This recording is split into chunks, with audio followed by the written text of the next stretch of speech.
sure most of you have seen the TV program, The Biggest Loser. It aired back in the early 2000s, I think, for about 15 years. Anyway, this was a program where they'd take overweight people and have a contest to see who could lose the most weight by the end of the season. It was very motivational, and I was always amazed at the drastic changes and improvements people made in their physique over that amount of time.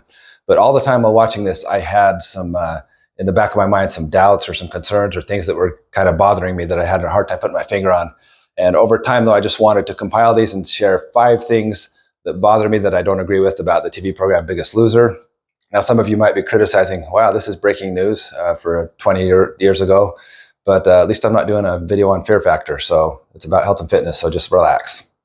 Okay, the first hang up I've got with The Biggest Loser is that it's geared to such a heavy demographic. The contestants and participants are all very obese.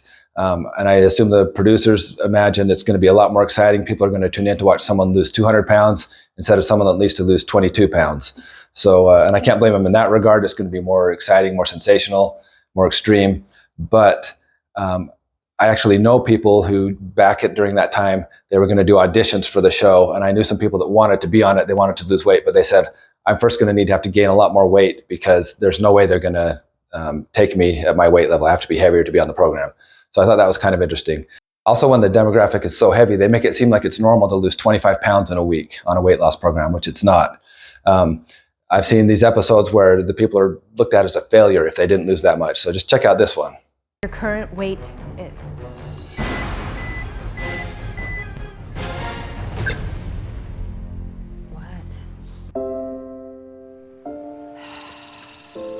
Where else would you be treated like a loser for only losing 13 pounds? They treat it like it's a great tragedy, so I'm not a big fan of that aspect. Okay, my second concern is that there's so much emphasis on just the scale and the weight of the participants. They always have the close-ups, the dramatic music, the prolonged wait and pause when they're weighing in. I'd feel so much better if they looked at things like their body fat composition improvement, their blood panels, their cardiovascular conditioning, other athletic performance, other indicators of progress instead of just how much they weigh. When they just focus on weight, I think they're missing the whole lot there. Problem number 3 I've got with it is I think it's too competitive. Now, I'm a big fan of competition. I'm not the kind of person that thinks everyone needs a trophy.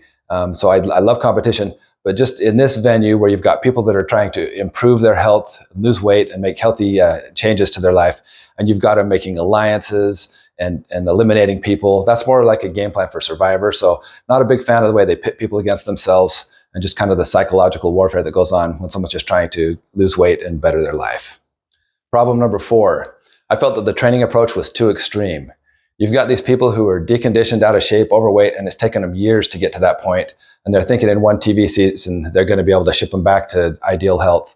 And so they're just pushing them too hard. Their training sessions were ridiculous and too extreme. You've got people who are obese and out of shape, and they're having them do box jumps and ballistic exercises on the very first week of training. I remember seeing one episode where half of them were out with knee and ankle issues just from getting beat up so bad from working out. Now, I think it'd be much better if they built a solid foundation and gradually made improvements and improved their conditioning over time and built on that. But that's not very exciting for TV to watch baby steps. So they went full bore with it. And also people want to see people getting yelled at and the drama and the excitement with it. And that's one thing that didn't impress me either, is just demeaning and yelling at people. You can do it, just keep moving. Shay, listen to me. I'm bored with the pathetic story. It bores me. Get on the ladder. Okay, now the 5th and last problem, it's just not realistic. I know this is supposed to be reality TV, but where else in the world do you take a bunch of people up to a ranch and have personal trainers with them and chefs, and they go 24/7 working on improving their physique and losing weight? That just doesn't happen unless maybe you're like a Hollywood star getting ready for a role as a superhero or a professional bodybuilder getting ready for Mr. Olympia. No one has that type of focus and efforts to put in to dedicate to their health. So what would be really cool for reality TV, let's see a single mom working 2 jobs try and lose some weight. That would be more realistic and more impressive. Anyway, I loved the excitement of the show. I thought it was very entertaining, very motivational. It's cool to see people make progress. But even a lot of the contestants and a lot of the winners complained afterwards that they did unhealthy things and had unhealthy practices to get them there. A lot of them gained most of that weight back and more after. So there's a right and a wrong way to do things. But again, I understand you're dealing with TV and trying to increase your viewership and get more views. And so they're going to do things the way that's more exciting.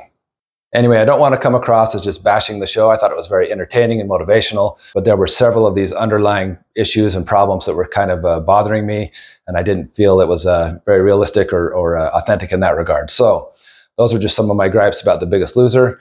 Hey, while I've got you here, feel free to check out some of my other videos on the channel. I've got about 140 different videos on a variety of health and fitness topics. Here's one last week I did about health and fitness sponsors. I think you might think it's kind of entertaining. Give it a shot.